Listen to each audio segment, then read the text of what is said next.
ओम नमः शिवाय। ओम नमो भगवते वासुदेवाय नमः। आप सभी को अपने YouTube चैनल में स्वागत है। आइए आज आप सब जानेंगे वर्ष 2026 में माघ पूर्णिमा कब है, किस दिन गंगा स्नान दान पुण्य का कार्य किया जाएगा, कब पूर्णिमा का व्रत धारण किया जाएगा, भगवान सत्यनारायण का पूजन कब करें, माघ पूर्णिमा के तिथि का दिन क्या करना चाहिए। तो आइए जानते हैं इन सबों के बारे में। हिंदू धर्म में पूर्णिमा तिथि का बड़ा ही विशेष महत्व है। माना जाता है कि पूर्णिमा तिथि के दिन खास करके गंगा स्नान दान पुण्य योग के कार्य करने का, दीप दान करने का, भगवान विष्णु के पूजन, भगवान सत्यनारायण का पूजन, पूर्णिमा का व्रत धारण करना, इन सबों का विशेष महत्व होता है।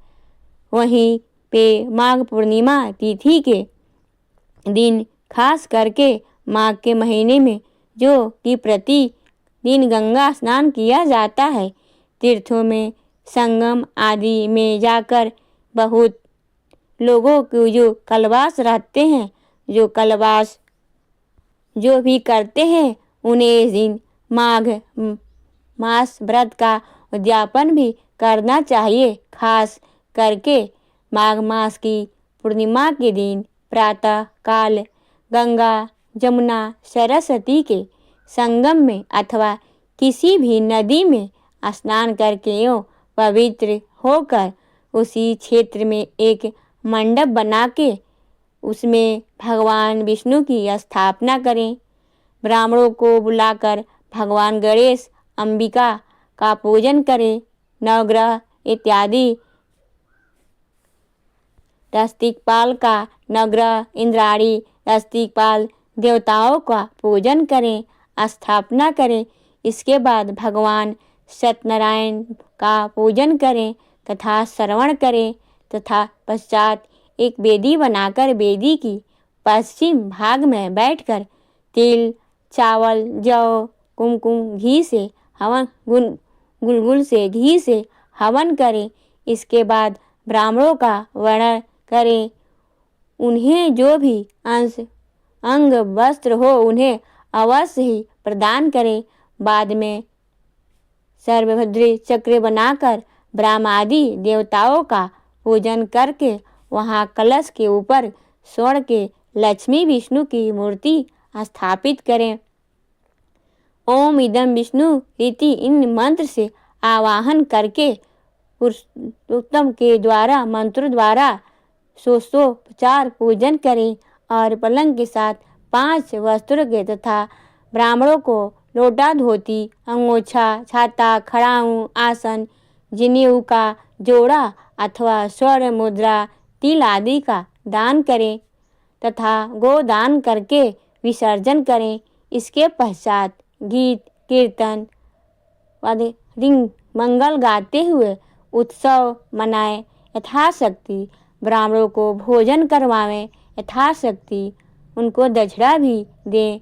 जो मनुष्य माघ मास का महात्म का कथा श्रवण करते हैं, गंगा स्नान करते हैं और फिर इस विधि के अनुसार व्रत का उद्यापन करते हैं, तो इससे कुल के 7 जन्म के किए गए संपूर्ण पाप भी नष्ट हो जाते हैं।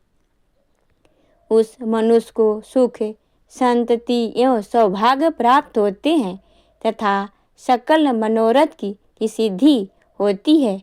माघ मास की पूर्णिमा तिथि प्रारंभ समय जो कि है 1 फरवरी 2026 दिन रविवार सुबह 5:53 और पूर्णिमा तिथि की जो समाप्ति है वह 2 फरवरी 2026 दिन सोमवार सुबह 3:41 पे पूर्णिमा तिथि की समाप्ति। तो इस बार सूर्योदय व्यापनी के अनुसार और चंद्रोदय व्यापनी के भी अनुसार पूर्णिमा का व्रत गंगा स्नान दान पुण्य का कार्य आदि सभी कार्य 1 जनवरी 2026 दिन रविवार को किया जाएगा।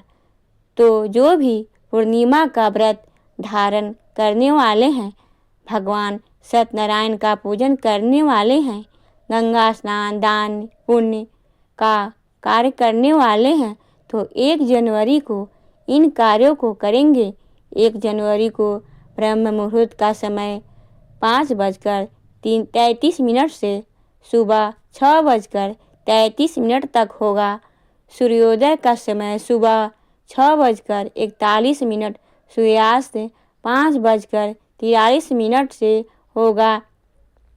राहु काल का समय शाम 4:19 से शाम 5:42 तक होगा।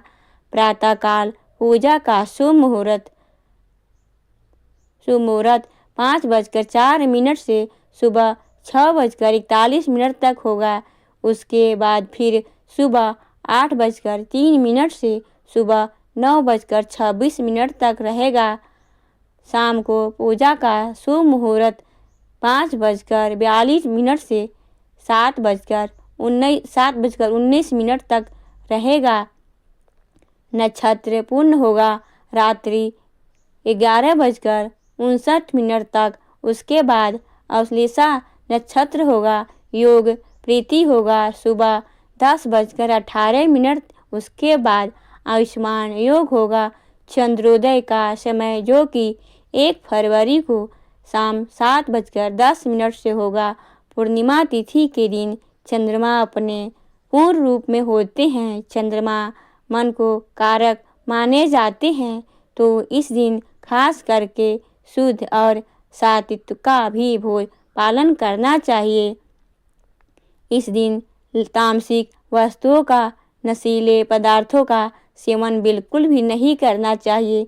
जहाँ तक हो सके इस दिन गंगा स्नान का करें। जो भी आपसे बन सके, जितना भी आपका सामर्थ हो उसके अनुसार दान पुण्य करें, कार्य करें। ब्राह्मणों को भोजन करवाएं, गरीबों को भोजन करवाएं। जो भी आपसे बन सके तो अवश्य पूर्णिमा तिथि को इस दिन करें। कार्यों को करना चाहिए। जो भी 32 पूर्णमासी का व्रत धारण करते हैं, उन्हें जो कि इस दिन उपवास करते हुए शाम के समय चंद्रोदय होने के बाद चंद्र देवता को अर्घ्य प्रदान करने के बाद पूर्णिमा का व्रत पूर्ण माना जाता है। पूर्णिमा के तिथि के दिन खास करके उस दिन भगवान विष्णु का पूजन करें, भगवान सत्यनारायण की पूजा करें, भगवान शिव की पूजा करें, माता चंडिका का पूजन करें। शाम के समय में तीर्थों आदि जगहों पर मंदिरों में दीप आदि का दान करें, तो इससे अत्यंत फलों की प्राप्ति होती है। अगर आपको यह जानकारी अच्छी लगी हो तो वीडियो को लाइक करें, शेयर करें, सब्सक्राइब करें। ओम नमो भगवते वासुदेवाय नमः।